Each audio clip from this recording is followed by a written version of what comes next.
Your Symphony Scrapbook. Do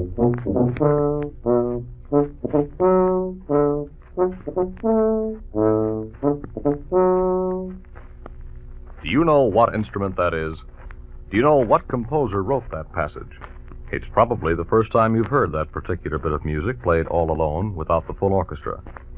We'll find out later, along with many more interesting things, in this new series of transcribed programs presented by WMAQ in cooperation with one of America's truly outstanding musical organizations, the great Chicago Symphony Orchestra. That's right, Charles Mountain. And Mr. George Kuiper, manager of the Chicago Symphony, will bring you the story behind the music you love. He'll introduce you to the men who make that music at Orchestra Hall. You'll get to know their instruments, and you'll hear an informal and easy-to-understand discussion of music and its interesting personalities. What's more, you, listening right now, have an opportunity to win 2 main-floor tickets for a Thursday evening concert. That was Len Arnold, Public Relations Director of the Chicago Symphony Orchestra, who will tell you more about that later. Meanwhile, here he is to introduce our story behind the music. Thanks, Charles.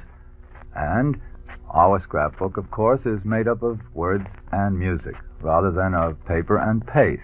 We do try to avoid the hearts and flowers, and today we're far from that because we have something really big for the scrapbook, don't we, Mr. Kuiper? Yes, Len, we have. Let's turn to the page devoted to one of the larger instruments of the orchestra, and one of the most powerful because when it is blown full blast, it can drown out all the other instruments, and that is the tuba. And we have as our guest today Mr. Arnold Jacobs, tuba player of the Chicago Symphony Orchestra, and I'm proud to say I consider him the best tuba player in the world.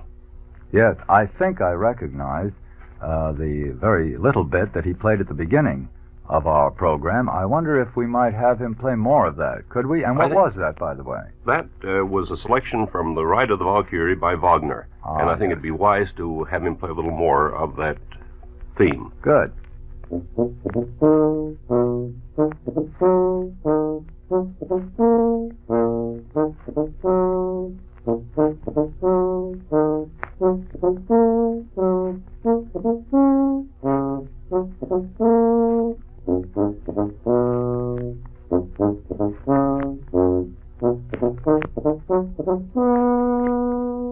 Yes, that was a familiar theme from Wagner. But Wagner is not on our program this coming Thursday, is he, Mr. Kuiper? No, he's not, Len, but it leads naturally to the main composition on Thursday and Friday's program, and that's Bruckner's Unfinished or Ninth Symphony, because Bruckner got his great inspiration from listening to Wagner's music. I see. Bruckner is an interesting person, in fact, one of the most provocative figures in the world of music of the last 75 years. And there are still 2 schools of Bruckner who are sometimes at one another's throats. There are those who agree with Bruckner himself that he was Beethoven's successor in the symphonic field. Oh? And there are those who feel that his works are bombastic and pompous. In other words, the question still rages, was Bruckner a charlatan or a great composer? And because he is so controversial and acknowledged to be a great composer by many musicians, that we should listen to his works. I admit that there are some very weak pages in his scores, but also some very eloquent passages. There's a good deal of peace and calm and a good deal of sunshine and brilliance. And it's rather interesting that Bruckner, during his lifetime, suffered a great deal of denunciation, but in the last years of his life, I'm glad to say, he had a certain measure of recognition and appreciation. Well, and certainly Bruno Walter, our guest conductor, thinks a great deal of Bruckner because he has programmed him. Oh, yes, he's one of the authoritative conductors of Bruckner. I see. And what else is programmed for next Thursday evening? Another great work, the 4th Piano Concerto of Beethoven, to be played by Mr. Clifford Curzon. Clifford Curzon. He's an English pianist, if Yes. I'm not mistaken. But originally, wasn't Myra Hess, the great Myra Hess, Going to play that same work? Yes, Daymar Hess was scheduled to be the soloist on next week's program, but very unfortunately she was taken ill and has had to cancel all her engagements for the rest of the season. I'm thankful to say that she's well on the road to recovery. Fine, and I'm glad to hear it, but just a minute now, Mr. Kuiper, didn't that put you in rather a tough spot? When did you hear about it? It couldn't have been very long ago. Oh, just a few weeks ago. Yes, it's one of the manager's nightmares when what in the world do you do? artist is taken ill and has to cancel. Well, the first thing to do is get in touch with the conductor and find out what substitute he wishes to have. And Dr. Valder immediately named Mr. Curzon as the substitute. I see. Well, and a good substitute it must be. An excellent substitute. Yes, he played here in recital a while back, I believe. Yes, and he played this Beethoven concerto with Dr. Valder in the New York Philharmonic concerts of last season. I see. Well, now, let's get back, if we can, to that very intriguing instrument, the tuba. I know I'd like to hear a good deal more of that instrument by itself. And I think our listeners would, too. I'm sure they would, and that's one of our responsibilities, to give them an intimate close-up of an instrument that they see when they come to a concert. I think it'd be wise to ask Mr. Jacobs if he'll play another selection. And we'll let him choose his own selection? I think that's best. Good. What would you like to play? Well, I think I'd like to present something of a more lyric nature. There's a little solo in the Lieutenant Kijé suite of Prokofiev, just a few measures, and then possibly, just to get away from the popular misconception of the instrument as an oompa instrument, I'll make a little exercise up just to display the range and the possibilities as far as facility goes of the instrument. Good. Will we know when the exercise starts? I think so. It'll move a little more quickly. We'll be waiting.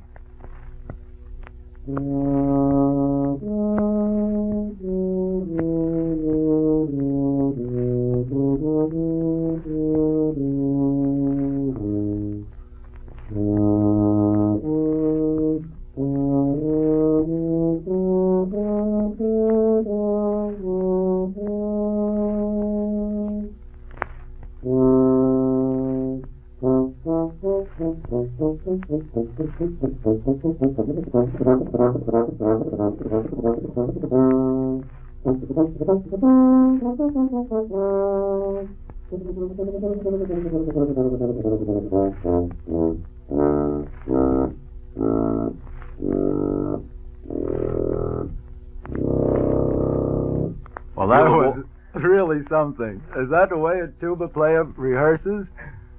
Well, it is only on special occasions. We're usually confined to long notes and special passages which they don't feel that they care to give to any other instrument, so they usually assign them to the tuba. Very modest. I think some comments on the size of the instrument might be helpful to our listeners, Lynn.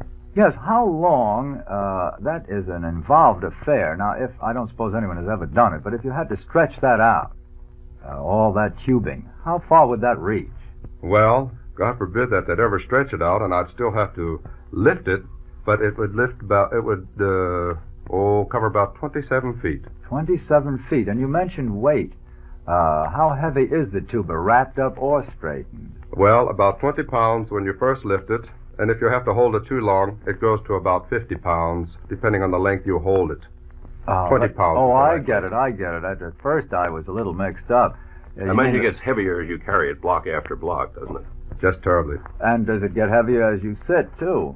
No, Mr. Kuiper has heard quite a bit about this particular subject. We require a special chair, and as I'm rather large, and the instrument is rather large, we need more territory. So we have to have a chair that's very large and will take care of us both. Well, now, the instrument weighs 20 pounds. May I ask how much do you weigh? Oh, 190 on the conservative side.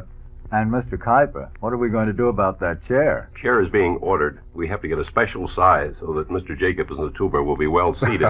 Fine. Now, there must be some reason why you're especially sensitive about the chair. Is there? I had an experience, several years ago with another organization. We were playing a series of high school concerts, and we were on raised platforms. I happened to be sitting on this particular chair this day, and I have a habit of pressing very hard on the floor on the platform as I'm playing. And the chair slid right off the back of the platform with me on it. There was quite an uproar from the audience. The concert broke up, and the children cheered and screamed, and I was the success for the day. not musically, but as an entertainer. Well, what? Oh, I don't quite get it. Was this a movable platform? Oh, yes. Oh, I see. And the platform went, and you went in the other direction. That's right. What happened to the concert? Well, it sort of broke up after that. Oh, my, I hope nothing like that ever happens at Orchestra Hall. Has it, Mr. Kaiser? No, it hasn't, I'm thankful to say, and I trust it won't after we get Mr. Jacobs' specially built chair. Good. Something might be said about the size of that horn and the different types of tubas, because this instrument that Mr. Jacobs has is only one type of tuba. Well, throughout different portions of the world, the tuba varies just immensely. The American tuba is more or less a compromise of the large German tuba and the very small French tuba. This instrument happens to be in C. In Germany, they usually use an instrument in B flat. France, an instrument in F.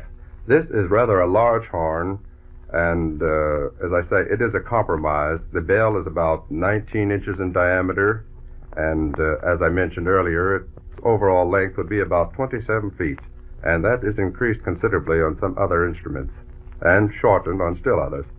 How about carrying such an instrument? It's awful, but the Chicago Symphony is nice enough to take mine in a trunk wherever I go. In fact, I'm the envy of most of the orchestra because I don't carry anything but myself.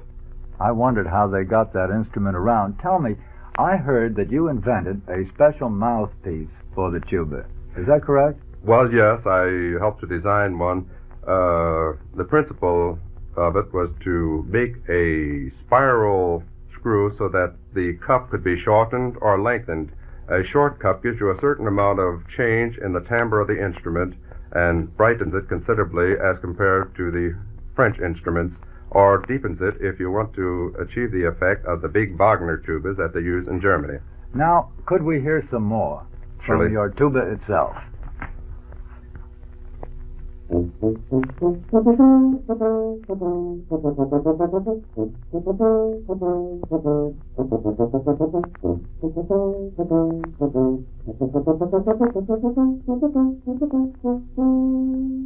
Very fine, and many thanks to you, Arnold Jacobs. Thank you. Now, Mr. Kuiper, I've seen you with your fingers crossed since we talked about the accident that occurred to Mr. Jacobs, and it's crossed over an interesting letter. Is this the letter that wins our 2 seats to a Thursday evening concert? This is the anecdote for our scrapbook, Glenn, and it comes from Marion Sakin of Chicago. Interesting story about a young pianist who was overcome with stage fright after he had taken a look at the audience out front, and he told his manager that he simply could not go through with his recital. The manager said, "Well, then you'll have to walk out yourself and excuse yourself to the audience." And the young pianist started to do this, walked out across the stage, but instead of continuing to the footlights and addressing the audience, he sat down at the piano and gave a marvelous performance that drew deafening applause.